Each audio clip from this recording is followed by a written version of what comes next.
Hello everyone, welcome to good earnings Telugu. మనం ఈరోజు వీడియోలో టూ స్టాక్స్, ఒక మంచి స్టాక్స్, మంచి మూమెంటంలో అంటే ప్రజెంట్ ఉన్న సిచ్యువేషన్స్లో ఫోకస్ చేయాల్సిన స్టాక్స్ మెయిన్గా. ఒక స్టాక్ రిజల్ట్స్ కూడా వచ్చింది, చాలా బాగా వచ్చింది, మంచి ఆర్డర్ బుక్ అయితే వచ్చిందనమాట. ఇలాగ మంచి గ్రోత్ ఉంది, మంచి ఆర్డర్ బుక్ ఉన్న స్టాక్స్ గురించి మాట్లాడదాము.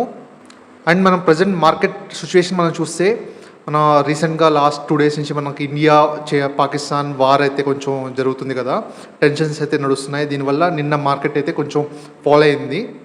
ప్రజెంట్ ఎక్స్పర్ట్స్ చెప్పడం ప్రకారం మ్యాక్సిమం వార్ అయితే ఉండదు అన్నట్లు చెప్తున్నారు. ప్రజెంట్ మనం టెన్షన్ చూస్తుంటే అంటే ఇక్కడ బార్డర్లో అయితే కొంచెం చిన్న చిన్న అటాక్స్ అయితే జరుగుతున్నాయి, పెద్దగా అయితే ప్రజెంట్ అయితే లేదు. హోప్ మనకి ఇంకా పెద్దగా వార్ అవ్వకుండా మొత్తం నీట్గా సెట్ అయిపోతే బాగుంటుంది అని అయితే ఎక్స్పెక్ట్ చేస్తాను మన మార్కెట్స్కి. అండ్ మన అందరికి కూడా, మన ఇండియాకి కానీ అందరికి కూడా బాగుంటుంది. అండ్ ప్రజెంట్ అయితే మన ఇండియా మనకి సింధు రివర్ వాటర్ అయితే ఆపేశారు కదా, సో దట్ అక్కడ కూడా కొన్ని జరుగుతున్నాయి. ఈరోజు చూస్తే మనకి ఈరోజు పిక్చర్ మీకు పెడతాను, ఇలాగ అక్కడ కూడా గొడవలు జరుగుతున్నాయి, అక్కడ వాటర్ టెర్రరిజం అని చెప్పి. ఏదైనా కూడా ఈ వార్ టెన్షన్స్ జరగకుండా కొంచెం కూల్ అయితే బెటర్. ఇది కూడా మార్కెట్స్ అయితే మనకి బాగానే ఉంది, ప్రజెంట్ మన సిచ్యువేషన్స్ అయితే బాగానే ఉన్నాయి. ఏదైనా డిప్స్ వస్తే డెఫినెట్గా మనం యాడ్ చేసుకోవచ్చు ఈ టైంలో. మనకి చూడాలి, మనకి ఇంకా అంటే వార్ టెన్షన్స్ పెరిగితే కంటిన్యూస్గా అంటే 1 week కూడా చూడాలి మనం. ఒకవేళ వార్ కానీ పెరిగిందనుకోండి, అప్పుడు స్టాక్ మార్కెట్ పడే ఛాన్సెస్ అయితే ఉంది. కాబట్టి మనం క్లోజ్గా వాచ్ చేసి బాగా పడితే ఒకవేళ మార్కెట్ ఆ టైంలో ఇన్వెస్ట్ చేయడం అయితే బెటర్ ఈ టైంలో. అటువైపు మనం చూస్తే మన చైనా, మన యూఎస్ఏ వాళ్ళ టారిఫ్ వార్ కూడా ఉంది కదా, అది అయితే ఇప్పట్లో అయితే అయ్యేటట్లు లేదు చూస్తుంటే. కానీ చూస్తుంటే యూఎస్ఏ తగ్గుతుందేమో అనిపిస్తుంది చూస్తుంటే. మ్యాక్సిమం చైనా వాళ్ళు అయితే తగ్గట్లేదు, యూఎస్ఏ ఇంకా దిగి వచ్చేటట్లు ఉంది చూస్తుంటే. మనకి చైనాలో చూస్తే ఆల్మోస్ట్ డిక్టేటర్షిప్ లాగా కదా, ఇప్పుడు ఏ కంపెనీస్ కూడా వాళ్ళ చైనా గవర్నమెంట్కి అయితే ఒబే చేస్తుంది. కానీ యూఎస్లో మాత్రం అలాగా కాదు. మనకి రీసెంట్గా మనం చూస్తే అంటే జీపీయూ ఎక్స్పోర్ట్స్ పైన చైనా పైన రిస్ట్రిక్షన్స్ పెట్టారు. సో దట్ ఆ రిస్ట్రిక్షన్స్ అంటే ఎంత లిమిట్ అయితే పెట్టారనమాట, దాని తర్వాత ఎక్స్పోర్ట్స్ అయితే ఆపేయాలి. వాళ్ళకి ఎన్విడియా వాళ్ళకి కానీ, మనకి ఇంకా ఏఎండి, ఈ కంపెనీస్ అన్నిటికీ బాగా నెగిటివ్ అనమాట యూఎస్లో. సో దట్ వాళ్ళు ఏం చేశారు, ఎన్విడియా వాళ్ళు డైరెక్ట్గా వెళ్ళి చైనా ప్రైమ్ మినిస్టర్తో, ప్రెసిడెంట్తో వెళ్ళి కలిశారనమాట. ఇక్కడ చూస్తుంటే అంటే వీళ్ళ యూఎస్ఏ కంపెనీ వాళ్ళు వీళ్ళ ట్రంప్ మాట అయితే వినేటట్లు లేరు. అండ్ మన ఎలాన్ మాస్క్ వాళ్ళ కంపెనీ కూడా మనకి లాస్ అవుతుందని చెప్పి వీళ్ళ ఆటో కాంపోనెంట్స్ పైన టారిఫ్స్ అయితే తగ్గిస్తున్నారు. కాబట్టి మనం చూస్తే సిచ్యువేషన్ అన్ని చూస్తే మెయిన్గా చైనా అయితే తగ్గేటట్లు కనబడట్లేదు, యూఎస్ఏ ఇంకా తగ్గేటట్లు కనబడుతుంది ఇంకా. కానీ ఇప్పటికైతే టారిఫ్స్ అయితే ఇంతవరకు ఏది ఒక దగ్గరికి అయితే రాలేదు. చూడాలి, ఇంకా మనకి ఇంకా టైం పట్టేటట్లు ఉంది. ఏదైతే ఏమైనా కూడా చైనాకి అయితే తగ్గదు. మ్యాక్సిమం ఇద్దరూ ఒక అండర్స్టాండింగ్ అయితే రావచ్చు, అదైతే లాంగ్ టైం అయితే పట్టచ్చు. కానీ ఇండియాకి అయితే బెనిఫిట్ అవుతుంది లాస్ట్కి. ఈ యూఎస్ చైనా ట్రేడ్ వార్లో డెఫినెట్గా ఇండియాకి అయితే పాజిటివ్ అవుతుంది. ఓకే, స్టాక్స్కి వస్తే మనం ఫోకస్ చేయాల్సిన స్టాక్స్లో ఫస్ట్ స్టాక్ మనం చూస్తే బ్లాక్ బాక్స్. రీసెంట్గానే మనకు రిజల్ట్స్ వచ్చింది, మొన్న రిజల్ట్స్ వచ్చిన రోజు మనకి స్టాక్ 10% అప్పర్ సర్క్యూట్లో అయితే ఉండిపోయింది. అండ్ నిన్న మళ్ళీ స్టాక్ పడింది అనమాట. మెయిన్ ఇండియా పాకిస్తాన్ ఈ వార్, దీనివల్ల స్టాక్ అయితే పడింది. సారీ, రిజల్ట్స్ కాదు, వీళ్ళ ఈ క్వార్టర్లో విన్ అయిన ఆర్డర్ బుక్ అనమాట. ఈ క్వార్టర్లో, ఈ Q4లో, ఈ 3 monthsలో వీళ్ళ విన్ అయిన ఆర్డర్స్ అయితే మనం చూస్తే 1550 crores అయితే వీళ్ళు విన్ అయ్యారు ఈ Q4లో మాత్రం అని అయితే మనకైతే న్యూస్ అయితే వచ్చింది. దీనివల్ల మనకి స్టాక్ అయితే మనకి 10% అప్పర్ సర్క్యూట్లో అయితే ఉంది. ఓకే, ఇది బిగ్ ఆర్డర్ విన్ అయ్యి చెప్పాలంటే. అండ్ వీళ్ళు అక్రాస్ చాలా సెక్టార్స్లో అయితే వీళ్ళు విన్ అయ్యారు. అండ్ ఈ స్టాక్ గురించి, ఈ కంపెనీ ఏం చేస్తుంది, వీటి గురించి కూడా డిస్కస్ చేద్దాం. చాలామందికి తెలిసిందే, ఇది మనకి డేటా సెంటర్స్ రిలేటెడ్ వర్క్ చేస్తుంటుంది. And IT infrastructure related, networking related and cyber security related works అయితే వీళ్ళు చేస్తుంటారు. ఇది మనకి ఐటీ ఇన్ఫ్రాస్ట్రక్చర్ కంపెనీ అనమాట. ఇది వీళ్ళకి ఫ్యూచర్ ప్రాస్పెక్ట్స్ అయితే బాగుంది. మనకి మెయిన్గా డేటా సెంటర్స్ రిలేటెడ్ చాలా మంచి ఆపర్చునిటీస్ అయితే ఉందన్నమాట. బ్లాక్ బాక్స్ మనం ముందు కూడా డిస్కస్ చేసుకున్నాం ఈ స్టాక్ గురించి. అండ్ ఈరోజు మళ్ళీ మెయిన్గా ఈ ఆర్డర్ బుక్స్ బాగా రావడంతో మళ్ళీ ఈరోజు మనం డిస్కస్ చేసుకున్నాము. వీళ్ళ ఆర్డర్స్ ఎక్కడి నుంచి వచ్చాయో మనం చూస్తే, అండ్ 240 crore ఆర్డర్స్ ఏమో మనకి లార్జ్ హాస్పిటల్స్, యూఎస్లో ఉన్న లార్జ్ హాస్పిటల్స్ చైన్ దగ్గర నుంచి వచ్చిందని చెప్తున్నారు. అండ్ 225 crore ఆర్డర్స్ ఏమో మనకి ఇంకా hyper scalers, global hyper scalers అంటే వీళ్ళు క్లౌడ్ డేటాబేస్, క్లౌడ్స్ మెయింటైన్ చేసే పెద్ద పెద్ద కంపెనీస్ దగ్గర నుంచి వీళ్ళకైతే ఆర్డర్స్ వచ్చాయని చెప్తున్నారు. అండ్ ఇంకా వేరే సెక్టార్స్ మనం చూస్తే 130 crores ఇంకా ఎయిర్లైన్స్ వాటి నుంచి వచ్చింది, ఇంకా సంథింగ్ 90 crores ఒక్కొక్క దగ్గర నుంచి అయితే వచ్చింది. అండ్ ఓవరాల్గా చూస్తే మన ఇండియా దగ్గర నుంచి కూడా ఒకటి ఆర్డర్స్ అయితే వచ్చింది 180 crores టెలికామ్ సెక్టర్ దగ్గర నుంచి అయితే వచ్చిందంట. అండ్ ఓవరాల్గా చూస్తే 1550 crores చాలా పెద్ద ఆర్డర్ బుక్ అనమాట, ఒకే క్వార్టర్లో వచ్చింది. అండ్ ఓవరాల్ మనం ఆర్డర్ బుక్ చూసినా కూడా చాలా బాగుంది చెప్పాలంటే. ప్రజెంట్ ఈ రోజుకి మొత్తం ఆర్డర్ బుక్ చూస్తే 5450 crores అయితే ఉంది అని చెప్తున్నారు. అండ్ ఈ క్వార్టర్లో మాత్రం 1550 crores అయితే వచ్చింది. వీళ్ళు లాస్ట్ క్వార్టర్ రిజల్ట్స్ అప్పుడు వీళ్ళ అంటే గైడెన్స్ ఇచ్చారనమాట. మనం గైడెన్స్ చూస్తే FY26కి మెయిన్గా వీళ్ళ రెవెన్యూస్ పెరుగుతాయి, మార్జిన్స్ కూడా పెరుగుతాయని చెప్తున్నారు. అండ్ వీళ్ళ ప్యాట్ గ్రోత్ మనం చూస్తే 30 to 40% గ్రోత్ అవుతుంది నెక్స్ట్ FY26 అని చెప్తున్నారు. వీళ్ళ మేనేజ్మెంట్ కామెంటరీ కూడా నేను ముందు విన్నాను, లాస్ట్ కాల్ దాని ముందు కాల్ కూడా విన్నట్లున్నాను. బాగుంది చెప్పాలంటే. మెయిన్గా వీళ్ళ మార్జిన్స్ పెరుగుతాయని చెప్తున్నారు. ఓవరాల్ వీళ్ళ కంపెనీ చాలా పాజిటివ్గా అయితే ఉంది చెప్పాలంటే. అండ్ నేను ఈ స్టాక్ని హోల్డ్ చేస్తున్నాను, నేను లాస్ట్ ఫ్యూ మంత్స్ నుంచి నేను హోల్డ్ చేస్తున్నాను. ఆ స్టాక్ బాగా పెరిగింది చెప్పాలంటే. బాగా పెరిగిన తర్వాత అది మళ్ళీ ఇప్పుడు పడిందనమాట. మనం చూస్తే నేను ఆ స్టాక్ని అరౌండ్ చాలా తక్కువ లెవెల్స్లోనే బై చేశాను, 202 సంథింగ్ ఏదో బై చేసినట్లు గుర్తు. అండ్ అక్కడి నుంచి 700 రేంజ్కి అయితే పెరిగింది ఆ స్టాక్ అయితే. అండ్ అక్కడి నుంచి ఇప్పుడు పడిపోయింది 350 ఆ లెవెల్కి పడిపోయి ఇప్పుడు స్టాక్ ఇప్పుడు అరౌండ్ 400 లెవెల్స్లో అయితే ఉందన్నమాట. స్టాక్ అయితే మంచి లెవెల్స్లో ఉంది, వాల్యుయేషన్స్ కూడా మంచి రీజనబుల్ వాల్యుయేషన్స్. ఈ బ్లాక్ బాక్స్కి మనకి డెఫినెట్గా మరి డేటా సెంటర్స్లో చాలా మంచి ఆపర్చునిటీ అయితే ఉంది. వీళ్ళ పీఈ కూడా మనం చూస్తే హిస్టారికల్ పీఈ మీడియం పీఈ కన్నా తక్కువ ఉంది. మనకి లాస్ట్ 5 yearsలో మనం చూసిన 50 దగ్గర 60 వరకు వెళ్ళిందనమాట, 55 వరకు వెళ్ళి. అండ్ ఇప్పుడు మనం చూస్తే 28 పీఈలో అయితే మనకు ట్రేడ్ అవుతుంది. చాలా మంచి రీజనబుల్ వాల్యుయేషన్స్ అనమాట. మెయిన్గా స్టాక్ ఫాలో అవడానికి రీజన్స్ ఏంటంటే ఐటీ స్లో డౌన్ అవడంతో ఐటీ స్పెండింగ్ తగ్గిస్తారనేది ఒకటి ఉంది. అండ్ అదే కాకుండా మనకి చైనా నుంచి అప్పుడు న్యూస్ వచ్చింది కదా, డీప్ సీక్ మనకి చాలా చీప్గా అయితే వీళ్ళు తయారు చేస్తున్నారు, లెస్ నెంబర్ ఆఫ్ జీపీయూస్. వీటి న్యూస్ వల్ల డేటా సెంటర్ స్టాక్స్ అయితే బాగా పడ్డాయి ఆ టైంలో. ఆ ఎఫెక్ట్ అయితే ఇంకా ఉందన్నమాట ఈ డేటా సెంటర్ స్టాక్స్కి. అండ్ ఇది కూడా బాగా ఎఫెక్ట్ అయింది, ఆల్మోస్ట్ 700 రూపీస్ నుంచి 50% అయితే ఫాల్ అయిపోయింది. అండ్ ఈ స్టాక్ ఇక్కడి నుంచి కూడా అంటే ఇప్పుడు పెరిగే ఛాన్సెస్ అయితే ఉంది అయితే నాకు అనిపిస్తుంది. వాల్యుయేషన్స్ అయితే మంచి వాల్యుయేషన్స్, వీళ్ళకి మంచి ఆర్డర్ బుక్ ఉంది. ఫ్యూచర్ గ్రోత్ కూడా బాగుంది డెఫినెట్గా, డేటా సెంటర్స్లో ఫ్యూచర్ గ్రోత్ కూడా బాగుంది. వీళ్ళు ఓవరాల్ సైబర్ సెక్యూరిటీలో కూడా వీళ్ళకి మంచి ఆపర్చునిటీ అయితే ఉంటుంది. టోటల్ ఐటీ ఇన్ఫ్రాస్ట్రక్చర్ అన్నింటిలో కూడా డెఫినెట్గా ఫ్యూచర్ అయితే బాగుంటుంది ఈ కంపెనీ అయితే. అండ్ ప్రజెంట్ మనకి బాగా ఫాలో అయ్యి మంచి రీజనబుల్ వాల్యుయేషన్స్ అయితే డెఫినెట్గా ఉంది ఈ స్టాక్ అయితే. ఓకే, వీళ్ళ ఫండమెంటల్స్ మనం చూద్దాం. వీళ్ళ market cap 6830 crores nearly. And మనకి వీళ్ళ ఆర్డర్ బుక్కే మనం చూస్తే వీళ్ళకి 5500 crores దగ్గర ఉందన్నమాట. Almost equal to market cap దగ్గర వరకు వీళ్ళ ఆర్డర్ బుక్ అయితే ఇప్పటికే ఉంది. అండ్ ఫ్యూచర్ కూడా డెఫినెట్గా బాగుంటుంది. ఈ ఐటీ కంపెనీస్ కన్నా ఐటీ ఇన్ఫ్రాస్ట్రక్చర్కి మెయిన్గా డేటా సెంటర్స్కి మంచి ఆపర్చునిటీస్ అయితే డెఫినెట్గా ఉంది. అండ్ వీళ్ళ పీఈ అయితే డెఫినెట్గా 28 చాలా రీజనబుల్ పీఈ అనమాట. గ్రోత్ ఉంది అండ్ రీజనబుల్ పీఈ. మనకి ROE చూసినా కూడా బాగుంది, 30 and 42 మనకి బాగుంది. అండ్ మనం డెట్ టు ఈక్విటీ చూస్తే 1.13, కొంచెం డెట్ అయితే కొంచెం ఎక్కువ ఉంది. మరీ ఎక్కువ కాకుండా కొంచెం 1 కన్నా బిలో అయితే బెటర్, మనకి కొంచెం ఉంది డెట్ అయితే. మన పెగ్ రేషియో చూసినా కూడా 0.38, చాలా మంచి వాల్యుయేషన్స్. 1 కన్నా బిలో ఉంది కాబట్టి చాలా మంచి వాల్యుయేషన్స్. ROIC మనం రిటర్న్ ఆన్ ఇన్వెస్టెడ్ క్యాపిటల్ చూసినా కూడా 25% బాగుంది. ఓవరాల్ కంపెనీ ఫండమెంటల్స్ అయితే బాగున్నాయి. ఓకే, సెకండ్ స్టాక్ మనం చూస్తే సహస్ర ఎలక్ట్రానిక్స్. చాలామంది కామెంట్స్లో ఎప్పుడు చాలాసార్లు అడుగుతున్నారు సహస్ర ఎలక్ట్రానిక్స్ అంటే ఈ టైంలో బై చేయొచ్చా అని చాలా వరకు అడుగుతున్నారు. ఈ వీక్లో చాలా వచ్చాయన్నమాట. నేను అంటే రికమెండ్ చేయకూడదు. అండ్ ఓకే, అది పక్కన పెడితే ఫస్ట్ ఆఫ్ ఆల్ చాలా చిన్న కంపెనీ, అవి కొంచెం రిస్క్ అయితే డెఫినెట్గా ఉంటుంది సహస్ర ఎలక్ట్రానిక్స్లో. అండ్ ఈ వీక్లో మనం చూస్తే లాస్ట్ 1 week నుంచి స్టాక్ రోజు 5% అప్పర్ సర్క్యూట్లో వెళ్తుందన్నమాట.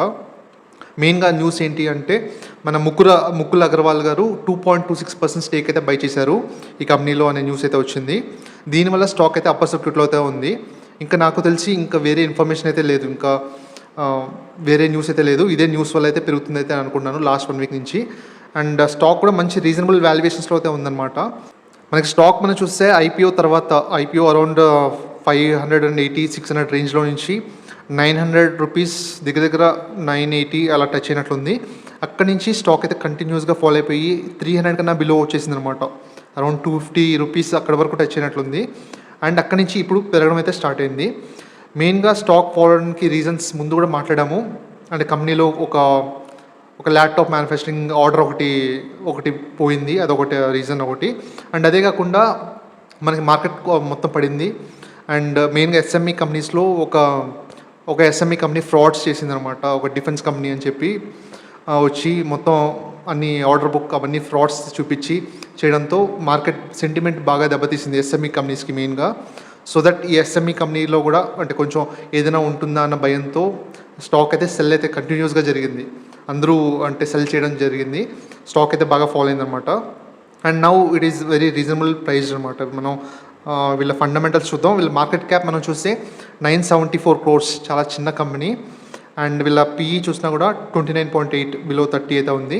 ఓకే, మెయిన్గా వీళ్ళ బిజినెస్ ఏం చేస్తారు చాలామందికి తెలిసే ఉంటుంది సహర్ష ఎలక్ట్రానిక్స్ గురించి. కొత్తగా ఎవరికైనా తెలియకపోతే నేను చెప్తాను.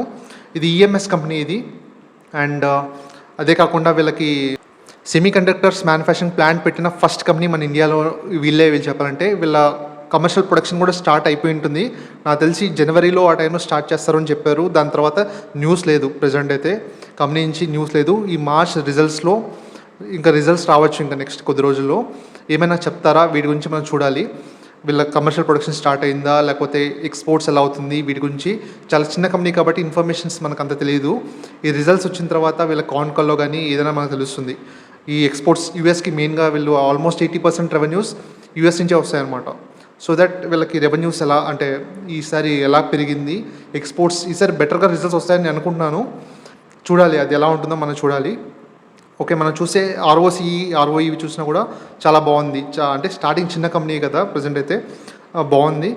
అండ్ డెట్ టు ఈక్విటీ కూడా మనకి తక్కువే ఉంది. డెట్ కూడా తక్కువే ఉంది, 0.37 డెట్ టు ఈక్విటీ మనకి. అలాగే ఆర్ఓఐసి రిటర్న్ ఆన్ ఇన్వెస్టెడ్ క్యాపిటల్ కూడా 51%. ఇవన్నీ నెంబర్స్ అయితే ప్రజెంట్ అయితే బాగున్నాయి. చాలా చిన్న కంపెనీ కాబట్టి మీకు అంటే గట్టిగా రికమెండ్ చేయడానికి నాకు అంత ధైర్యం లేదు చెప్పాలంటే. కానీ అంటే ఇంకా ఏం జరుగుతుంది కంపెనీలో అనేది ఇంకా తెలియదు అనమాట. ప్రజెంట్ అయితే పాజిటివ్నెస్ అయితే కొంచెం వచ్చింది. మెయిన్గా ముకుల్ అగర్వాల్ గారు ఇన్వెస్ట్ చేశారు అంటే డెఫినెట్గా రీసెర్చ్ చేసి ఇన్వెస్ట్ చేసి ఉంటారు కాబట్టి, మంచి ఇన్వెస్టర్, బిగ్ ఇన్వెస్టర్ కాబట్టి మార్కెట్ అయితే పాజిటివ్గా తీసుకొని ఇప్పుడు పాజిటివ్గా ఉంది లాస్ట్ 1 వీక్ నుంచి. అండ్ మెయిన్గా రిజల్ట్స్ వచ్చిన తర్వాత మనకైతే కొంచెం ధైర్యం వస్తుంది. మెయిన్గా కాన్ కాల్లో ఏమైనా వెళ్ళి చెప్తే అప్డేట్స్ గురించి మనకు తెలిస్తే కొంచెం ధైర్యం అయితే ఉంటుంది.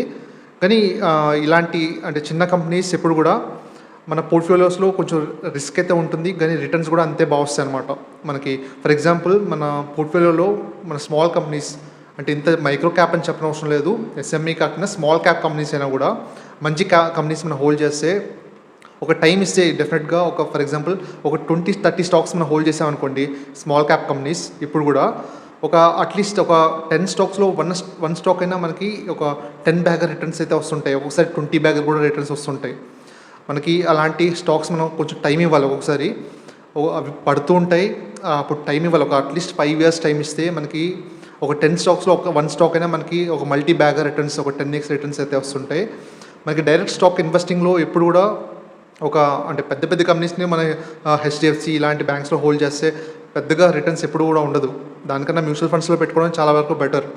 మనకి ఎప్పుడైతే మనం డైరెక్ట్ స్టాక్స్ ఇన్వెస్టింగ్లో చేసేటప్పుడు నేను నమ్మేది ఏంటంటే మంచి స్మాల్ క్యాప్ స్టాక్స్లో ఫర్ ఎగ్జాంపుల్ ఒక 30 స్టాక్స్ బాస్కెట్ కానీ మనం చేసుకున్నాం అనుకోండి, దాంట్లో అట్లీస్ట్ ఒక 2-3 స్టాక్స్ డెఫినెట్గా మనకి ఒక టైం ఇస్తే ఆ స్టాక్కి మెయిన్గా ఏదైనా మంచి టైం వచ్చినప్పుడు డెఫినెట్గా 10-20 బ్యాగర్స్ అయితే డెఫినెట్గా వస్తాయి. మనకి టైం ఇవ్వాలి. ఒకవేళ స్టాక్ పడినా కూడా భయపడకుండా హోల్డ్ చేయగలిగితే మనకి ఒక లాంగ్ టర్మ్లో డెఫినెట్గా మంచి వెల్త్ అయితే డెఫినెట్గా క్రియేట్ చేసుకోవచ్చు. కాబట్టి నేనైతే ఈ పాలసీ అయితే నేను ఫాలో అవుతాను. నేను ఒక 30 స్టాక్స్ స్మాల్ క్యాప్ స్టాక్స్ అయితే నేను హోల్డ్ చేస్తున్నాను. అండ్ అలాగే ఇలాంటి సిచ్యువేషన్స్లో మార్కెట్ పడిన సిచ్యువేషన్స్లో మెయిన్గా స్మాల్ క్యాప్స్ అయితే బాగా పడతాయి అన్నమాట. పడినప్పుడు చాలా వరకు ఇన్వెస్టర్స్ చాలా వరకు వర్రీ అవుతారు. అండ్ నెక్స్ట్ అంటే మార్కెట్ మళ్ళీ ర్యాలీ అవడం స్టార్ట్ అవుతుంది కదా, ఫస్ట్ స్మాల్ క్యాప్స్ ఎక్కువ పెరగవు, కొంచెం లార్జ్ క్యాప్స్ సేఫ్ స్టాక్స్ పెరుగుతాయి అన్నమాట. తర్వాత స్మాల్ క్యాప్ స్టాక్స్ పెరగడం అయితే స్టార్ట్ అవుతాయి. స్మాల్ క్యాప్ స్టాక్స్ పెరగడం స్టార్ట్ అవ్వగానే ముందు ఫాల్ చూసిన భయంతో స్మాల్ క్యాప్ స్టాక్స్ని అయితే అమ్మేస్తుంటారు చాలామంది. రాంగ్ అయితే చేయదు చెప్పాలంటే. చాలామంది అంటే జస్ట్ ప్రాఫిట్స్లోకి రాగానే, ఇప్పుడు మార్కెట్ మళ్ళీ పెరిగి ప్రాఫిట్స్లోకి రాగానే ఈ స్మాల్ క్యాప్ స్టాక్ ఎందుకు నాకు భయం అని చెప్పి ప్రాఫిట్ వచ్చింది కదా అని ఎగ్జిట్ అయిపోయి వెళ్ళిపోతుంటారు. అది చాలా రాంగ్ చెప్పాలంటే. అంటే పిచ్చి స్టాక్స్లో అమ్మేయడం పర్లేదు, కొన్ని రాంగ్ స్టాక్స్లో అమ్మేయడం పర్లేదు, కానీ ఏవైనా మంచి స్టాక్స్ అనుకున్నవి ఒక టైం ఇవ్వాలి. డెఫినెట్గా ఒక 5 years అనే టైం ఇవ్వాలి. అప్పుడు డెఫినెట్గా మీకు మల్టీ బ్యాగర్ రిటర్న్స్ అయితే వస్తుంటాయి. అండ్ కమింగ్ టు సహస్ర మనం చెప్పాలంటే డెఫినెట్గా ఈ స్మాల్ కంపెనీ చాలా ఇనిషియల్ స్టేజ్లో ఉంది. కానీ అంటే మెయిన్గా ప్రమోటర్స్ని, ఇలాంటి కంపెనీస్ని ప్రమోటర్స్ని మనం బిలీవ్ చేయాలి చెప్పాలంటే. అంటే ప్రమోటర్స్ గురించి చెప్పాలంటే హీజ్ అన్ ఓల్డ్ ఐఐటిఎన్. ఆయన మంచి పేరుంది మార్కెట్లో, మంచి పేరుంది, ఆయనకు మంచి రిలేషన్షిప్స్ కూడా ఉన్నాయి. ప్రజెంట్ వాళ్ళ సన్, వాళ్ళ అబ్బాయి అయితే వాళ్ళు చూసుకుంటున్నారు, మేనేజ్మెంట్ అయితే చూస్తున్నాడు. వాళ్ళు లాస్ట్ టైం కాన్కోలో చెప్పినప్పుడు వేరియస్ అంటే చూస్తున్నారు, ఆపర్చునిటీస్ గురించి చూస్తున్నారు. ఈఎంఎస్లో డెఫినెట్గా మంచి ఆపర్చునిటీ అయితే ఉంది. అండ్ ల్యాప్టాప్ మ్యానుఫ్యాక్చరింగ్ వాళ్ళు ఓఈఎంగా ఒరిజినల్ మ్యానుఫ్యాక్చరర్గా అవ్వాలని చూస్తున్నారు అనమాట ల్యాప్టాప్ మ్యానుఫ్యాక్చరింగ్. అండ్ ఇండియాలో మంచి ఆపర్చునిటీ ఉంది ల్యాప్టాప్ మ్యానుఫ్యాక్చరింగ్లో. ఎందుకంటే చైనా ఇంపోర్ట్స్ అయితే తగ్గిస్తున్నారు. మన చైనా ఇంపోర్ట్స్ అయితే ల్యాప్టాప్ ఇంపోర్ట్స్ తగ్గిస్తున్నారు కాబట్టి లోకల్ మ్యానుఫ్యాక్చరింగ్ అయితే బాగా పెరుగుతుంది ల్యాప్టాప్ మ్యానుఫ్యాక్చరింగ్. మనం రీసెంట్గా చూసినా కూడా హెచ్పి వాళ్ళు కూడా న్యూస్ వచ్చింది కదా, ల్యాప్టాప్ మ్యానుఫ్యాక్చరింగ్ అయితే వీళ్ళు స్టార్ట్ చేస్తున్నారు అని చెప్పి. అండ్ సినిమా వాళ్ళకు కూడా ఆర్డర్స్ వచ్చాయి last 2-3 months back. Cinema stock కూడా అప్పుడు చెప్పాను మీకు, లాస్ట్ టైం అయితే చెప్పాను వాళ్ళకి ల్యాప్టాప్ మ్యానుఫ్యాక్చరింగ్ ఆపర్చునిటీ వచ్చిందని. డెఫినెట్గా ఈ సహస్ర వాళ్ళకి డెఫినెట్గా ఫ్యూచర్ అయితే బాగానే ఉంటుంది. ఇండస్ట్రీకి మెయిన్గా ఈ సెమీ కండక్టర్స్ దానిలో మంచి ఆపర్చునిటీ ఉంది. సెమీ కండక్టర్స్ యూసేజ్ చాలా పెరుగుతుంది ఇండియా కాదు, ఓవరాల్గా మనకి డెఫినెట్గా టెక్నాలజీ పెరగడంతో మనకి సెమీ కండక్టర్స్ యూసేజ్ చాలా పెరుగుతుంది. అండ్ వీళ్ళే స్టార్ట్ చేశారు. అండ్ వీళ్ళ విజన్ చాలా బాగుందన్నమాట. ఇండియాలో ఫస్ట్ వీళ్ళే పెట్టి, అంటే వీళ్ళ విజన్ చాలా ఎర్లీగా తీసుకున్నారు కాబట్టి మేనేజ్మెంట్ కూడా బాగానే వీళ్ళు అంటే ఆపర్చునిటీస్ గ్రాప్ చేసుకుంటారు అని అనుకుంటున్నాను. చూడాలి, మనకి ఇంకా చాలా ఎర్లీ స్టేజ్, చాలా చిన్న కంపెనీ. వీళ్ళు ఈఎంఎస్ సెక్టార్లో ఎలా గ్రో అవుతారు, అండ్ వీళ్ళ ల్యాప్టాప్ మ్యానుఫ్యాక్చరింగ్ ఇంకా స్టార్ట్ చేయలేదు ఏది కూడా. ఓకే, ఎలాగ ఉండబోతుంది ఏది మనకి ఇంకా చెప్పలేము. చాలా చిన్న కంపెనీ. నేనైతే ఒక 5-10 years అయితే నేను టైం ఇద్దాం అనుకున్నాను ఈ కంపెనీకి. ఒకవేళ టర్న్ అయితే ఈ కంపెనీ మనకి చెప్పలేము, 10 బ్యాగరా 20 బ్యాగరా ఇంకా ఎన్ని బ్యాగర్ అయినా ఇస్తుందో మనం ఇంకా చెప్పలేము. ఒకవేళ కంపెనీ అంటే చూడాలి, క్లోజ్ అయిపోతుందో కూడా చెప్పలేము, అంత చిన్న కంపెనీ, రైట్. కానీ డెట్ పెద్ద ఎక్కువ లేదు, పర్లేదు, మనకి ఫైనాన్షియల్స్ అయితే బాగానే ఉంది కాబట్టి చూద్దాం ఎలాగా మేనేజ్మెంట్ ఎలా చేస్తుంది, వీటి గురించి చూద్దాం.